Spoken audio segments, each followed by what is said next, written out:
गायत्री देवी ने गौर किया, जब से विभा ससुराल से आई है हर वक्त खोई खोई रहती है, न हंसती है न कुछ बात करती है, बस दिन भर लेटी रहती है। बेटी की ऐसी हालत देखकर गायत्री देवी का मन शंकाओं से घिर गया। कहीं ससुराल में किसी से झगड़ा तो नहीं हो गया, कहीं जयंत ने तो कुछ नहीं कह दिया। अभी उसे विदा किए हुए सिर्फ 6 महीने ही हुए थे। इन 6 महीनों में विभा तो जैसे मुरझा गई थी। श्रीकांत ने तो पूरी छानबीन करके ही विभा की शादी तय की थी। फिर ऐसी क्या बात हो सकती है कि विभा इतनी परेशान है? गायत्री देवी ने देखा विभा अब भी तकिए के बीच मुंह गड़ाई लेटी थी। उन्होंने उसके बालों में धीरे धीरे हाथ फेरते हुए पूछा, विभा, अपनी मम्मी को बताओगी नहीं कि तुम क्यों परेशान हो? इस तरह चुपचाप खामोश रहने से, अपने आप को अंदर ही अंदर जलाने से क्या किसी समस्या का हल निकल सकता है? तुम तो एक पढ़ी लिखी लड़की हो और यह अच्छी तरह जानती हो कि किसी भी समस्या का हल आंसू नहीं है। आज तुम इस काबिल हो कि अपनी समस्या सुलझा सकती हो, और संघर्ष ही तो जीवन का नाम है। जो संघर्ष करके हंसते हुए जीता है वही सही मायने में जिंदगी जीता है, और जो आंसू बहाना ही जिंदगी समझता है उसका जीवन व्यर्थ है। चलो उठो, अपने आंसू पोंछो और मुझसे नजरें मिलाकर बताओ कि क्यों तुम इस तरह से मायूस हो गई हो। गायत्री देवी की बातें विभा पर असर कर गई। वह आंसू पोंछते हुए उठी, एक नजर अपनी मम्मी पर डाली, फिर नजर नीचे करके तकिए पर उंगली फेरते हुए कहने लगी, माँ, मेरे ससुराल में मेरी कोई अहमियत नहीं है। वहाँ मेरा कोई स्थान नहीं है। सब लोग मुझसे बहुत दूर हैं। विभा को बीच में टोकते हुए गायत्री देवी ने पूछा, यह तुम कैसे कह सकती हो कि ससुराल में तुम्हारी कोई अहमियत नहीं? हाँ माँ, यह सच है कि ससुराल में मेरी कोई अहमियत नहीं है। जयंत की नजरों में मैं अच्छी बीवी नहीं हूँ। हर वक्त तू मैं होती रहती है। वहाँ हर फैसले हर बात जेठानी यानी भाभी जी से पूछकर किए जाते हैं। पूरे घर में उन्हीं की हुकूमत चलती है। जयंत के लिए तो भाभी जी ही सब कुछ हैं। उनके दिल में मेरे लिए कोई जगह नहीं है। महीने का पूरा वेतन वे भाभी जी को ही देते हैं, जैसे मैं उनकी पत्नी नहीं कोई गैर हूँ। यह बात सच है कि वो लोग मुझसे व्यवहार भी गैरों के जैसा ही करते हैं।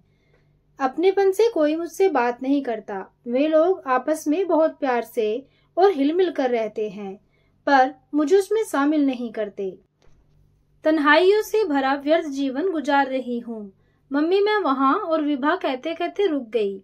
हाँ तो फिर आगे कहो, मैं पूरी बात जानना चाहती हूँ। मम्मी, मेरे भी कुछ सपने थे, इच्छाएं थी, पर अब तो ऐसा लगता है सारे सपने टूट चुके हैं, सारी इच्छाएं मर चुकी हैं। बस यही सोचती रहती हूँ कि यह पहाड़ सी जिंदगी कैसे गुजरेगी। शादी के बाद ऐसा भी कोई मुकाम मेरी जिंदगी में आएगा मैंने सोचा नहीं था। और विभा अपना चेहरा दोनों हथेली के बीच लेकर फूट फूट कर रोने लगी। गायत्री देवी विभा की सब बातें शांत मन से सुन रही थी। कुछ पल सोचने के पश्चात उन्होंने विभा से कहा, जाओ मुंह धोकर आओ और मेरी कुछ बातें सुनो। मेरी बातों से शायद तुम्हें कोई रास्ता नजर आए या तुम कोई फैसला कर सको। विभा आश्चर्य से गायत्री देवी की ओर देखने लगी। उनके कहने का अंदाज ऐसा था कि उसे लगा कि 2 मजबूत हाथों का उसे सहारा मिल गया हो। वह उठी और पानी के छींटे चेहरे पर डालकर तौलिए से पोंछकर माँ के पास आकर बैठी। गायत्री देवी विभा की ओर देखकर कहने लगी, देखो विभा, तुम्हारा कहना मैंने सुना, पर मुझे ऐसा लग रहा है कि तुम गलतफहमी और नासमझी की शिकार हो, और शादी के बाद जो गलतियां अक्सर लड़कियां करती है वही गलतियां तुम भी कर रही हो। विभा आश्चर्य से गायत्री देवी की ओर देखने लगी और बोली, यह क्या मम्मी, तुम भी मुझे ही दोषी मान रही हो, जबकि मेरा दोष कुछ भी नहीं है। देखो विभा, बेटियों की गलतियों पर पर्दा डालकर उनका हरा भरा उपवन उजाड़ डालते हैं हम। रिश्तों को सुलझाने के बदले उलझा लेते हैं हम, और फिर किस्मत को कोसते हुए सारी जिंदगी रोते रहते हैं, परेशानियों से दूर भागते हैं।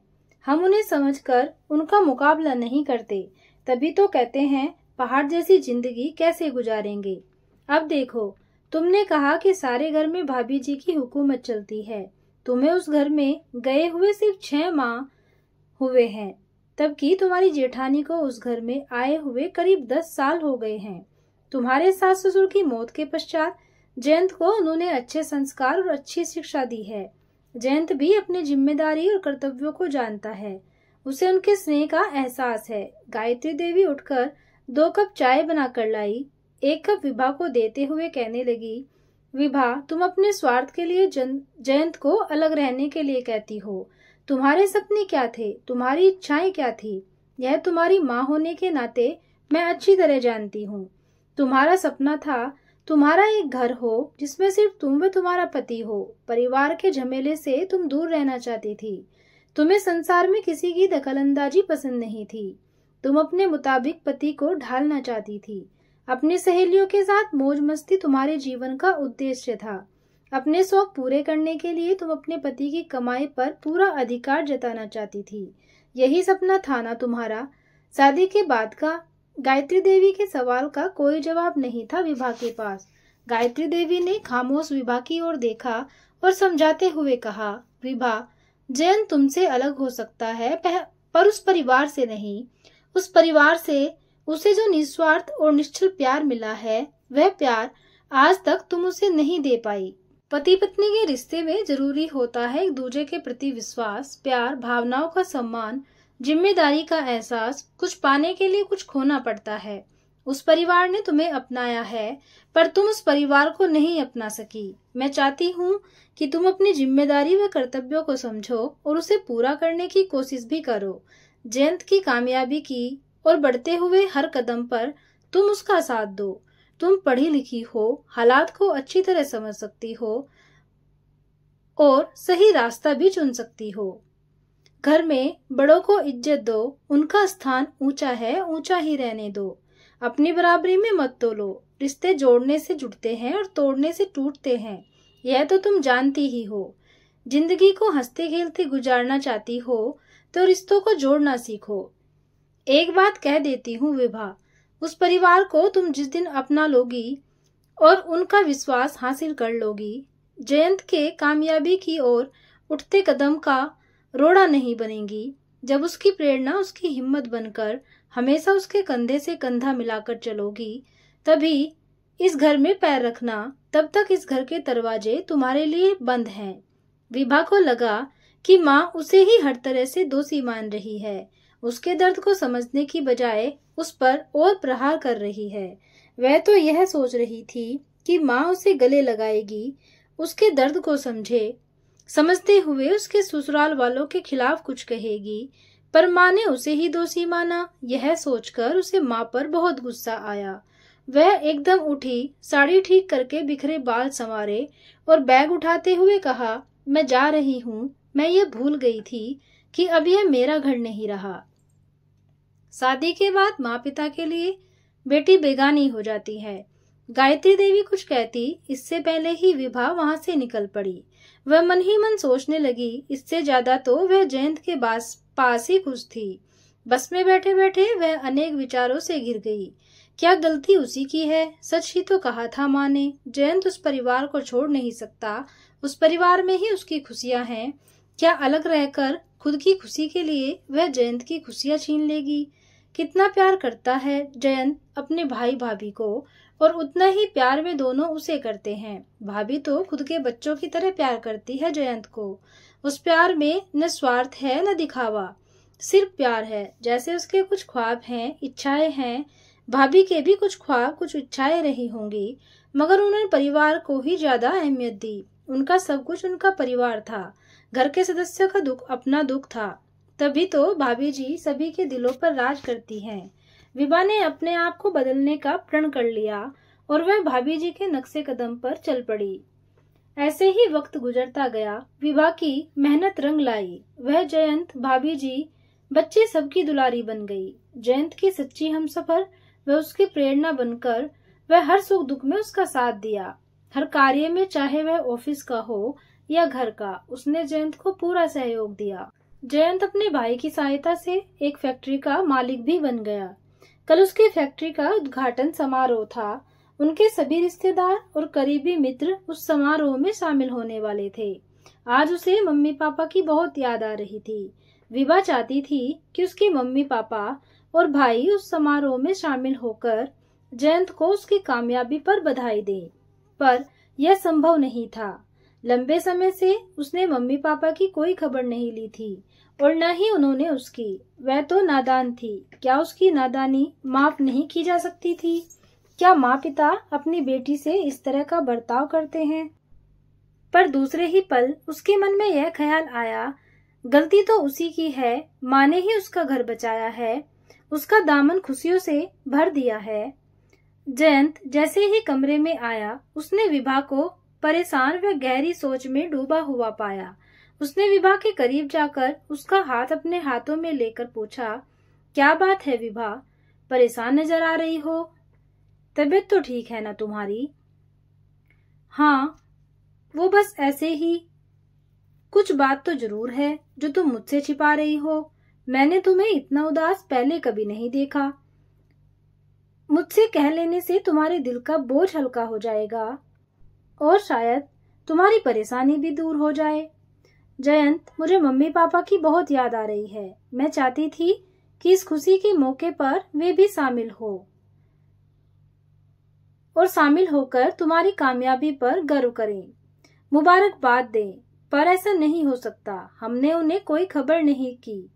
जयंत, जिस मम्मी पापा ने मुझे बड़ा किया, ढेर सारा प्यार दिया, अच्छे संस्कार और अच्छी शिक्षा देने की जिनकी हमेशा कोशिश रही, मैं कितनी गलत थी। मम्मी की सही शिक्षा को समझ नहीं सकी, उल्टा नाराज होकर उनसे इस तरह नाता तोड़ा जैसे मैं उनकी बेटी नहीं हूँ, कहकर विभा अपना चेहरा दोनों हाथों के बीच लेकर सुबकने लगी। जयंत विभा को अपने सीने से लगाते हुए बोला, अपने आप को संभालो विभा, इस तरह रोते नहीं हैं। कैसे संभालूं? अगर मैं गलत हूँ तो मम्मी पापा तो बड़े हैं, वे मुझे माफ नहीं कर सकते।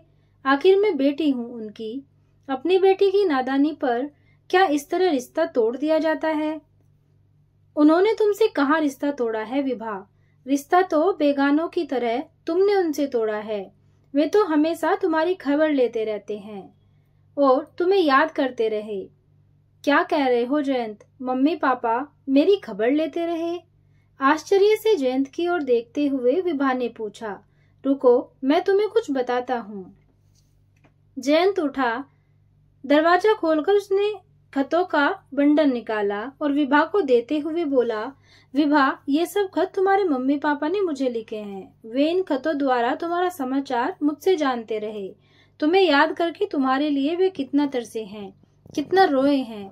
इन खतों द्वारा तुम जान सकती हो उन्होंने तुमसे कभी रिश्ता नहीं तोड़ा। तुमसे, मुझसे, इस परिवार से उन्होंने हमेशा रिश्ता बनाए रखा है। मैं तुम्हें यह बात बताना चाहता था पर उन्होंने मुझे मना कर दिया था। पर मम्मी पापा ने मना क्यों किया? क्या उन्हें मुझ पर विश्वास नहीं था? उस वक्त नहीं था, पर अब है। वे चाहते थे तुम इस परिवार को अपना परिवार समझो। अपनी जिम्मेदारी से मुंह न मोड़कर उसे विश्वास एवं धैर्य से हंसते हंसते संभालो, और तुमने यह सब किया भी। आज इस परिवार से तुम इस तरह जुड़ गई हो कि यह परिवार ही तुम्हारा सब कुछ हो गया। तुमने मुझे वह परिवार, वह खुशियां दी जो मैं चाहता था। तुमने हम सबका विश्वास हासिल कर लिया है। तुम्हारी मम्मी का जो सपना था वह तुमने पूरा कर दिया। विभा, तुम चाहती हो ना इस खुशी के मौके पर तुम्हारे मम्मी पापा और भाई यहाँ आए? तो वे आ रहे हैं। भैया उन्हें लेने रेलवे स्टेशन गए हैं। सच कह रहे हो ना? मुझे अपने कानों पर विश्वास नहीं हो रहा है। कितनी खुशियाँ भगवान ने आज मेरी झोली में डाल दी है। ओ जयंत, आज मैं कितनी खुश हूँ। अधीर होते हुए विभा बोली। अच्छा, अब जल्दी से तैयार हो जाओ, बस वे लोग भी पहुंचते ही होंगे। गाड़ी का हॉर्न सुनते ही बेताब विभा दौड़ पड़ी। मम्मी पापा और भाई को देख विभा खुशी के आंसुओं को रोक न सकी। माँ की सही शिक्षा से कभी न खत्म होने वाली खुशी और प्यार उसे मिल रहा था और वह माँ के प्रति बहुत आभारी थी। दोस्तों, ये थी एक प्यारी सी छोटी सी कहानी। आपको कैसी लगी कमेंट करके जरूर बताना। कहानी को सुनने के लिए धन्यवाद।